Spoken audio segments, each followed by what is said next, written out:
जिन लोगों के चेहरे पर काले काले धब्बे जैसे मेरे चेहरे पे हुआ है, अभी फिल्टर लगा है ना, आपको दिखेगा नहीं। जिनके जब मेरे यहाँ हुआ है काला धब्बा, यहाँ हुआ है, छाई बोलते हैं उसको, आप लोग जानते होंगे।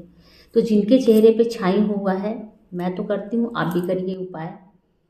जिन माताओं के नैनों के नीचे, आंखों के नीचे कालापन हो जाता है, शरीर पर काले काले चिट्ठे हो जाते हैं, चलिए आप खुद पंडित जी पूरा चेहरे पर कहीं कहीं कालापन आ जाता है, उसके लिए सबसे अच्छा उपाय है शंख के जल में तुलसी डालकर और पंचरत्न डालकर रख दीजिए। पंचरत्न अपने बाजार पंचरत्न डालकर रख दीजिए और उस पंचरत्न का पानी सवेरे सवेरे स्नान में बाल्टी में डाल लो और उससे स्नान करना चालू कर दो।